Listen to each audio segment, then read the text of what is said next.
자, 불공정한 법률행위입니다. 104조가 나오죠. 당사자의 공박, 경솔 또는 무혐의하여 현저하게 공정을 잃은 법률행위는 무효로 한다. 일단 폭리행위고요. 폭리행위를 제한하기 위한 규정인데 일단 첫 번째 생각해 볼 것은 요거는 반사회적 법률의 한 가지 예다. 다시 말하면 많은 반사회적 법률이 있을 텐데 그 중에 특수한 형태가 뭐죠? 불공정한 법률행위다. 좀 유의하시고 주관적 요건, 객관적 요건으로서 급부와 반대급부 사이에 현저한 불균이 존재할 것. 주관적 요건으로서 공박, 경솔 또는 무경험인데 여기서 좀 주의하실 것은 공박, 경솔 사이에 또는 경솔, 무경험 사이에 뭐죠? 또는 이거 좀 써놓으면 결국 이렇게 되는 거죠. 공박 또는 경솔 또는 무경험. 다시 말하면 셋 중에 하나만 있으면 된다. 기억, 공박은 뭐냐? 급박한 공금을 말하는데 쉬운 말로 하면 어려운 사정을 말하고요. 왜 어렵게 됐는지 이유는 묻지 않습니다. 정신적이든 심리적이든 경제적이든 따지지 않고요. 경솔은 경솔인데 디귿 무경험해가지고 일반적 사회 경험의 부족을 의미하는 이렇게 나와있죠. 여기서 이렇게 나오는 거죠. 특정 거래에서의 경험 부족, 그런 뭐죠? X다. 자, 이게 무슨 말이냐면 어떤 특정 거래함에 있어서 경험이 부족하냐 아니냐 이렇게 따지는 것이 아니라 일반적으로 경험이 부족한 사람이냐 아니냐 이렇게 따지게 된다는 의미가 되고요. 그 다음에 2번에서 공박 또는 경솔 또는 무경험 셋 중에 하나만 있으면 되고 3번 만약에 대리인을 통해서 이런 행위가 이루어졌다면 경솔 무경험은 행위를 한 대리인을 표준화하지만 공박은 효과를 받는 뭐죠? 본인을 기준으로 하고요. 그 다음에 4번 법률 행위 당시를 기준으로 판단합니다. 3번 상대방에 대한 요건에서 이용 의사가 필요합니다. 다시 말하면 폭리행위가 난 악의가 있어야 되고요. 효과 무효고 그 다음에 2번 추인할 수는 있지만 없고 추인은 못하고 무행위 전환은 가능하고요. 3번 이것도 반사회적인 것이니까 이행한 것은 폭리자 입장에서 뭐죠? 불법 원인급여에서 반환받지 못하지만 피해자는 불법 없는 당사자이기 때문에 뭐 할 수 있죠? 반환받을 수가 있다. 이렇게 되는 거죠. 다 했는데요. 이해를 돕기 위해서 사례를 하나 소개시켜드리면 이런 거죠. 가장 전형적인 판례인데 갑이라는 분이 시골에서 평생 농사만 짓고 살고 계셨는데 이분이 살고 있는 지역이 댐 건설로 인해서 수몰지구로 지정이 됐다. 그래서 평생 살고 있던 고향에서 등져야 되기 때문에 어떻게 할까 고민하는 궁박한 상태였는데 을이 나타나서 할머니 그거 나라에서 보상받아봤자 몇 푼 뺏기 못 판답니다. 제가 보니까는 3억에 사드릴 테니까 저한테 파십시오 해가지고 3억에 매매 계약을 했는데 실제로는 국가에서 보상을 받으면 5억 정도는 충분히 받을 수 있다면 주관적으로 뭐예요? 궁박하고 객관적으로 현저한 불균형이 있는 거죠. 그럼 여기서 요 매매 계약이 불공정한 법률행위로서 무효가 되려면 요 을에게 뭐가 필요한 거죠? 이용의사. 폭리행위에 뭐죠? 악의가 있으면 되겠죠? 근데 이런 이용의사가 있는지 없는지는 종합적으로 판단하게 되는데 을이 계약금을 30%를 줬어요. 보통 일반적으로 10% 주죠? 근데 왜 30% 줬겠어요? 이 할머니가 정신 차리고 계약금의 배액을 상환하고 계약을 뭐 할까 봐요? 해지할까 봐. 그죠? 또 계약금을 치르고 7일 만에 잔금까지 다 치렀어요. 너무 빠르죠? 보통 우리가 토지 같은 거래할 때 한 달 정도는 걸리는데 일주일 만에 끝났다는 것은 결국은 이 할머니가 정신 차리고 못 팔겠다라고 할까봐 그런 거죠. 그럼 이러한 것성에서 뭘 알 수 있는 거죠? 이용 의사를 알 수가 있는 거죠. 따라서 이 매매 계약은 불공정한 법률에서 무효죠. 따라서 을은 갑에게 3억 원을 지급할 필요가 없고요. 갑은 을에게 이전 등기해 줄 필요는 없는 거죠. 다만 을이 갑에게 지급한 3억 원은 불법 원인급여이기 때문에 뭐 받지 못해요? 반환받지 못하지만 갑이 을에게 이전 등기해 준 것은 돌려받을 수가 있다.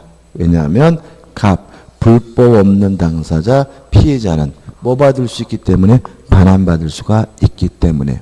그럼 결과적으로 이 할머니한테 꽁돈 얼마가 생기게 돼요? 3억 원이 생기게 된다까지 이해하셔야 돼.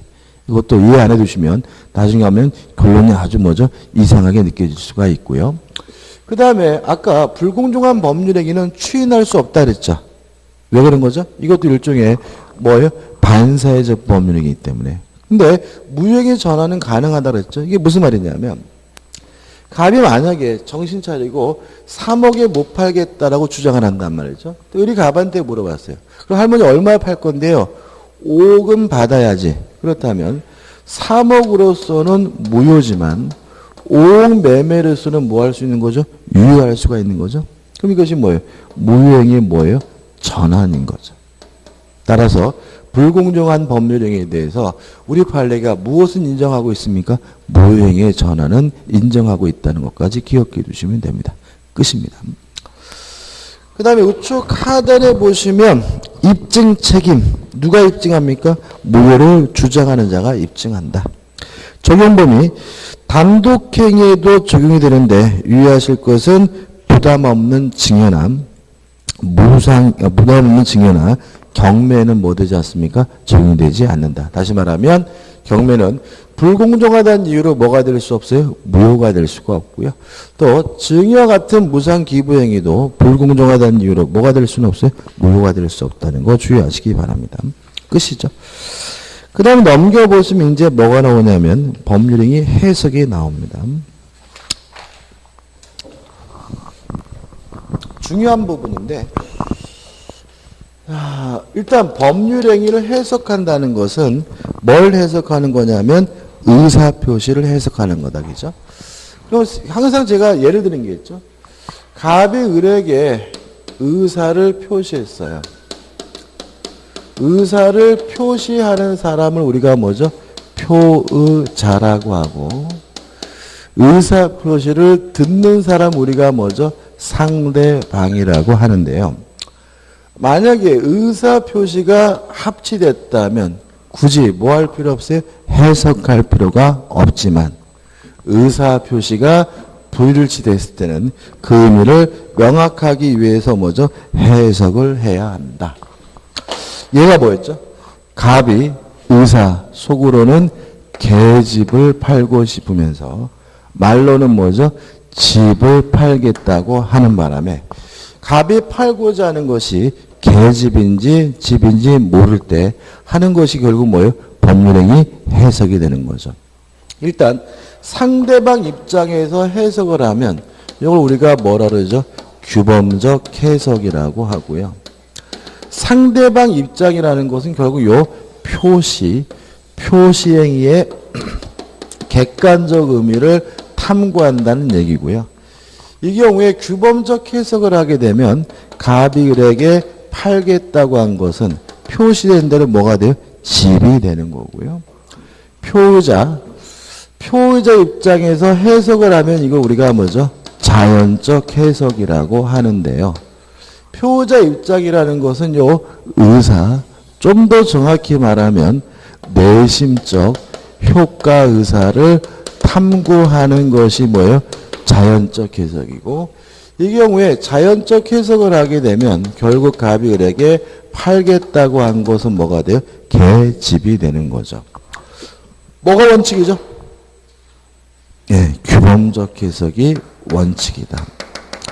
따라서 문제 지문에서 의사표시가 불일치됐다. 뭔 소리인지 모르겠다. 그랬는데 표시행위의 객관적 의미를 탐구한다 그러면 맞는 거예요. 내심적 효과사를 탐구한다 그러면 뭐예요? X예요. 무슨 해석이 원칙이니까요? 규범적 해석이 원칙이니까. 상대방이 이해한 것을 기준으로 결정한다 그러면 뭐예요? 맞는 거예요. 표의자가 의도한 바에 따라서 결정된다 그러면 뭐예요? X예요. 무슨 해석이 원칙이에요? 규범적 해석이 원칙이니까. 그래서 우측에 지문이 나와 있는데 오답용이 나왔는데 1번 1번 보기 전에 다시 한번 드리겠죠? 다시 한번요. 자, 그럼 이게 원칙이고 그러면 언제 규범적 해석하는지는 알 필요 없겠죠, 그죠? 그러면 언제 자연적 해석을 하는지를 알아야 되는데 일단 자연적 해석은 첫째 상대방 없는 의사 표시는 뭘 해요? 자연적 해석을 하고요. 상대방이 있더라도 상대방을 보호할 필요가 없을 때 상대방이 알았거나 또는 알 수가 있었으면 무슨 해석을 해요? 자연적 해석한다. 여기까지 와야죠, 그죠? 그럼 이렇게 된 거죠. 계집할 마음으로 집을 팔겠다고 했다면 원칙적으로 집을 팔겠다고 하는 거고요.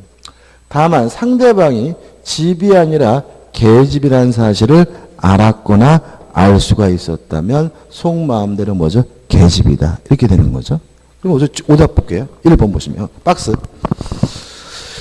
의사표시에 있어서 당사자의 진정한 의사를 상대방이 안 경우에요. 그러면 상대방이 알았으면 무슨 해석을 해야 돼요? 자연적 해석. 상대방이 알았으면 뭐예요? 자연적 해석을 해야 되니까 의사표시는 표시행위로부터 추단되는 효과 의사를 기준으로 해석해야 된다는 말은 뭘 가지고 해석한다는 거죠? 표시행위를 가지고 해석한다는 말이니까 뭐가 돼요? X죠. 다시 말하면 원칙이 뭐예요? 규범적 해석. 상대방이 알았거나 알 수 있었으면 뭐예요? 자연적 해석입니다. 됐죠? 그죠? 자, 그 다음에 이걸 가지고 이제 연습을 해야 된단 말이죠. 그죠? 연습을 눈으로만 하시면 안 돼요. 여러분도 어떻게 해요? 이렇게 저처럼 그려서 한번 따져보셔야 되겠죠? 한번 따져보자 말이죠. 갑이 을에게 지금 뭘 팔고 싶냐면 계집을 팔고 싶어요. 근데 뭘 팔겠다고 했죠? 집. 그때 을이 좋다 내가 네 집을 사겠다라고 승낙을 했다라고 가정을 하면 결국 갑이 을에게 무슨 해석이 원칙이죠? 규범적 해석이 원칙이니까 갑이 을에게 팔겠다고 한 것은 뭐예요? 집이 되고 을이 사겠다고 한 것도 뭐예요? 집이니까 집에 대해서 계약이 뭐가 돼요? 성립이 되는 거죠. 근데 문제는 뭐냐면 갑의 의사표시가 불치되어 있기 때문에 의사표시가 불일치되어 있고 갑이 그 사실을 모르고 있다면 여기에 뭐가 되냐면 착오가 돼요. 그리고 다음 주 하겠지만 착오란 뭐냐면 의사표시가 불일치됐음을 모르고 하는 것이 뭐죠? 착오거든요. 근데 이거는 만약에 자연적 해석을 해볼게요. 자연적 해석을 하게 되면 갑이 을에게 팔겠다고 한 것은 뭐예요? 계집이고 을이 사겠다고 한 것은 뭐예요? 집이니까 이때는 불합의로서 계약이 뭐조차 되지 않아요? 성립조차 되지 않는다는 거죠. 따라서 모든 착오는 반드시 규범적 해석을 전제로 합니다. 자연적 해석을 하는 경우에는 절대로 무슨 문제가 발생할 수 없냐면 착오 문제가 발생할 수가 없어요. 그래서 시험에 항상 나오는 게 어떤 지문이냐면 상대방이 알았거나 알 수 있었다는 이유로 자연적 해석을 하는 사례를 들면서 착오를 이유로 취소할 수 있다고 그러면 뭐가 돼요? X인 거예요. 왜냐하면 착오는 무슨 해석을 해야지만요? 규범적 해석을 해야지 발생하니까. 이게 제일 중요하고요. 그 다음에 좀 바꿔보면 갑이 을에게 지금 팔고 싶은 것은 뭐냐면 계집인데 집을 팔겠다고 했고요. 근데 다행히 을이 갑이 팔고자 하는 것이 집이 아니라 계집이라는 사실을 알고 있었어요. 그래서 좋다 내가 네 계집을 사겠다라고 승낙을 했다라고 가정을 하면 상대방이 악이니까 무슨 해석을 해요? 자연적 해석을 하고요. 자연적 해석을 하면 갑이 을에게 팔겠다고 한 것은 뭐예요? 계집이고 을이 사겠다고 한 것도 뭐예요? 계집이니까 이때는 계집에 대해서 계약이 뭐가 돼요? 성립이 되는 거죠. 그럼 결과적으로 갑의 입장에서는 계집을 집이라고 오표시했더라도 원하는 대로 계집하는 데는 아무런 문제가 없었기 때문에 이걸 우리가 오표시 무해의 원칙이라고 하는 거거든요. 따라서 오표시 무해 원칙은 상대방이 알았거나 알 수 있었다는 이유로 자연적 해석을 했을 때 의사대로 계약이 성립되게 되는 경우가 뭐죠? 오표시 무해 원칙이고 오표시 무해 원칙은 무슨 해석의 결과죠? 자연적 해석의 결과입니다. 이게 다 한 겁니다. 이거 이제 문제를 푸는 건데 내용을 한번 읽어보시고 질문만 볼까요? 어떻게 계속 볼까요? 자, 핵심 질문 정리해서 2번 규범적 해석의 목적은 원칙적으로 표의자의 내심적 효과 의사를 확정하는 것이다. X죠. 규범적 해석은 내심적 효과 의사를 확정하는 것이 아니라 뭐죠? 표시행위를 확정하는 거죠.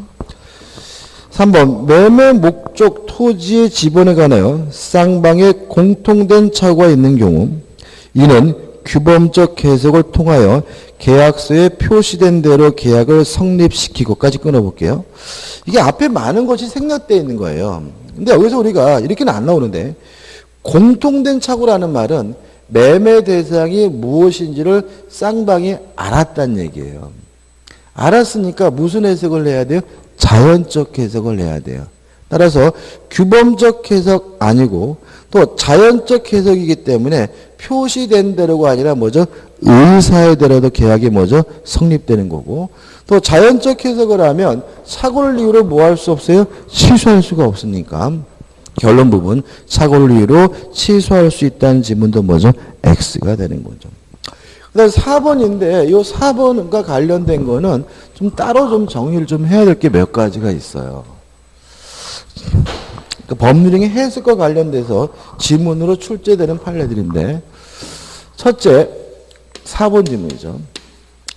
임대차 계약을 하면서 임대인이 모든 권리금을 인정함이라는 특약을 했을 때 이것이 무슨 의미냐? 이 문제에 대해서 우리 판례는 임차인이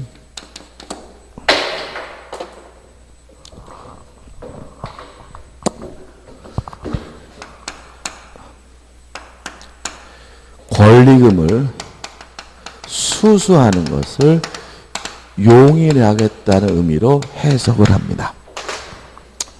자, 이게 무슨 말이냐면 권리금은 임대인이 안 주죠. 왜 안 주죠? 가장 큰 이유는 뭐냐면 권리금은 임대인이 받는 돈이 아니에요. 누가 받는 거죠? 세입자끼리 받는 돈이잖아요. 그래서 이 임대인 입장에서 권리금이 골치 아파요. 왜냐하면 자꾸 그 상가에 권리금이 붙으면 나중에 세가 잘 안 나가고요. 옛날에 리쌍 곱창지 사건처럼 괜히 권리금 달라고 땡깡 부리는 인간들이나 생기고 그래서 최근에 어떤 계약을 많이 하냐면 권리금 인정 안 함이라는 계약을 많이 해요. 무슨 뜻이냐면 권리금 받지 말라는 뜻이에요. 따라서 권리금 인정함이라는 뜻은 권리금을 받아도 상관이 없다는 뜻에 불과하다는 것이 우리 판례 입장이에요. 따라서 무슨 뜻은 아니에요? 임대인이 권리금을 반환하겠다는 뜻은 아닌 거예요. 따라서 교재 4번은 뭐가 되는 거죠? X가 되는 거죠. 이해되시죠? 꼭 기억해 두셔야 되고 그 다음 이거 더 중요한 게 있어요. 두 번째인데 임대차 계약을 하면서 원상 복구 특약을 했어요. 특약을 하면 우리 판례는 필요비나 유익비와 같은 비용 상한 청구권 포기 특약으로 이해를 합니다. 자, 왜 그런 이유가 뭐냐면 임대차 계약이 끝나면요. 당연히 원상복구해야 돼요. 민법의 명문으로 규정되어 있어요. 굳이 원상복구한다고 특약할 이유는 없는 거예요. 근데도 자꾸 임대인과 임차인 간에 원상복구 특약을 하거든요. 그래서 우리 판례는 그럼 결국 이게 뭐냐? 원상복구가 아니라는 거예요. 이거는 원상복구가 아니라 뭐죠? 필요비나 유익비와 같은 비용상한 중국권 포기특약으로 봅니다. 따라서 원상복구 특약을 하게 되면 임차인 임대인에게 필요비도 유익비도 뭐하지 못해요? 청구하지 못하게 된다는 거 주의하시기 바랍니다. 그 다음에 세 번째로 이것도 가끔씩 나오는데 최대한 노력한다. 최선을 다한다. 라는 문구가 붙게 되면 이행할 필요가 없다라는 것으로 해석을 합니다. 이런 얘기입니다. 돈을 빌리면서 12월 31일까지 갚기로 했어요. 그러면 12월 31일까지 갚아야 돼요. 근데 만약에 12월 31일까지 갚도록 최대한 노력한다 그러면 안 갚아도 돼요. 뭐만 하면 돼요? 노력만 하면 돼요. 12월 30일까지 갚도록 최선을 다한다 그러면 어떻게 해요? 안 갚아도 돼요. 뭐만 다하면 돼요? 최선만 다하면 돼요. 재밌는 거는 이게 법적으로 이러지만 돈 빌려준 사람 입장에서는 열받겠죠. 그죠? 그잖아요. 그죠? 왼수 되는 거죠. 그죠? 왼수. 근데 저는 항상 박근혜 대통령의 전 정권의 가장 큰 문제점은 뭐냐면 법조인들이 그 정부의 주도권을 행사했어요. 뭐 블랙리스트 이런 것도 가만 보면 김기춘이 우병우이 아닌 인간들 다 뭐예요? 검사 출신이죠. 그죠? 저는 뭐 법대 나왔지만 결코 법조인이 그렇게 착한 사람도 아니고요. 우울한 사람도 아니거든요. 아니 문학에 대해서 문제가 있는지 뭔가를 선별하려고 싶으면 그것과 관련된 전문가가 하든지 해야지. 무슨 검사 출신들이 해요. 그죠? 근데 걔네들 그것만 한 게 아니라 외교 문제까지 또 껴들었어요. 걔네들이. 그래가지고 위안부 합의하면서 뭘 했냐면은 영사관 앞에 있는 소녀상 있죠? 소녀산을 이전하도록 한국 정부가 최대한 노력한다 이렇게 적어줬어요. 진짜로. 그러니까 외교문서에도 일본에다가 돈 받으면서 어떻게 해요? 합의하면서 소녀상은 영사관 앞에서 다른 곳으로 이전하기로 최대한 노력한다 이렇게 적어줬어요. 실제로. 그러고 나서 이제 어떻게 해요? 일본에서는 뭐예요? 이전해 달라 그랬더니 뭐라 그래요? 김기춘이나 그 일당들이 너 법 모르니? 야, 최대한 노력한다는 말은 이행할 필요가 없다는 뜻이야. 라고 주장하면서 우리 국민들에서 뭐라 했어요? 이전하기를 약속한 바는 없다라고 발표를 했어요. 그거는 법에서나 그렇죠. 외교에서는 그러면 안 되죠. 뭐가 되는 거예요? 일본하고 뭐가 돼요? 왼수가 되는 거예요. 그냥 왼수가. 그죠? 그러니까 다시 말하면, 생각해 보십시오. 위안부하고 위안부 문제 왜 합의한 거예요? 일본하고 앞으로 사이좋게 지내려고 한 거잖아요. 그죠? 근데 결국은 합의해놓고 이런 문구를 써주는 바람에 일본하고 다시 왼수가 돼버리니까 왜 합의했는지 이런 게 의문스러운 거죠. 그죠? 아무튼, 법적으로는 이렇게 해석하는데, 친구 사이에 이런 거 쓰면 왼수 되니까 조심하셔야 되겠죠. 그 다음에 이제 박스 밑에 법률행위 해석의 기준이 나오죠. 일단 적어보면은 이게 중요한 건 아닌데, 일단 가장 중요한 것은 목적 가지고 해석을 해보고, 적을 필요 없죠. 그래도 뭔 소린지 모르겠으면 사실인 관습 가지고 해석을 해보고요. 뭔 소리인지 모르겠으면 임의법규, 뭔 소리인지 모르겠으면 신의 성실 및 조리를 가지고 해석을 해요. 근데 첫 번째 조심할 것은 요것이 네 가지가 단계예요. 그죠? 종합이 아니라 목적 가지고 안 되면 관습 이렇게 되는 거고요.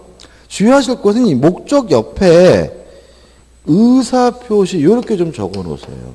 의사표시. 이게 무슨 말이냐면 법률행위는 효과가 무엇에 의해서 결정됩니까? 의사표시. 그리고 법률 효과가 결국은 뭘 말하냐면 목적을 말하는 거거든요. 그래서 목적 가지고 해석한다는 말은 뭐 가지고요? 의사표시 가지고 해석한다는 거예요.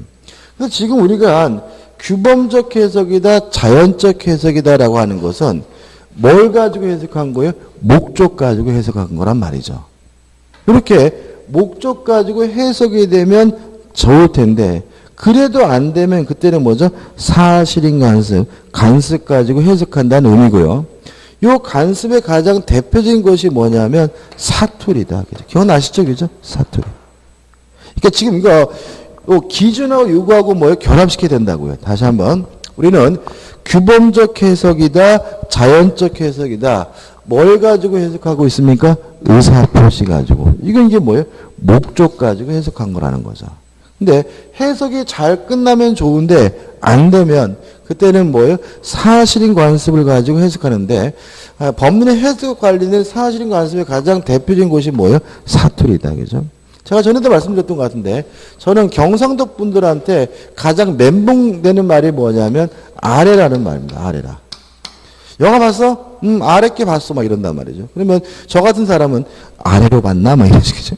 근데 경상도 분들은 이 아래라는 말을 엊그저께 막연한 의미의 뭐예요? 과거 이런 뜻이거든요. 그래서 아래께 봤어라는 말은 전에 봤어 이런 뜻이에요. 그죠? 너 그거 언제 샀어? 아래 이런다고요.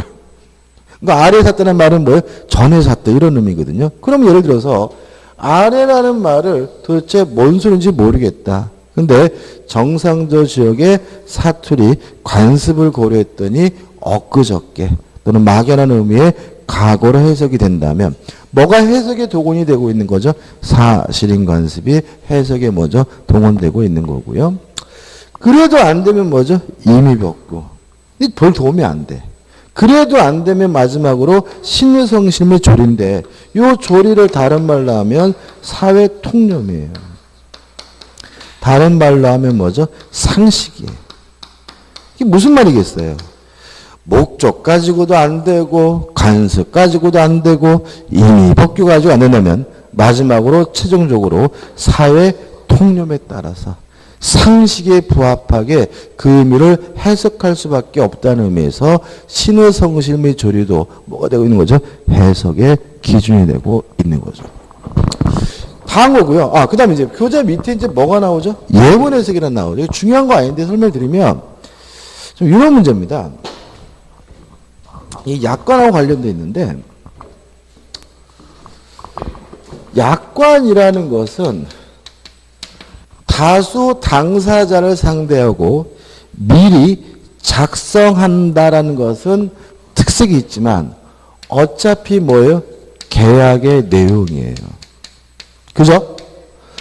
그럼 여기서 약관 조항 중에서 불공정한 약관 조항이 있을 때 법원이 그것을 무효화시킬 수 있느냐가 문제가 돼요.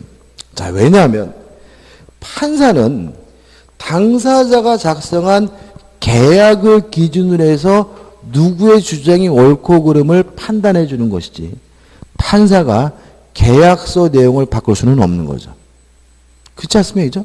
그러면 약관도 계약의 내용이라면 판사는 어떻게 해요?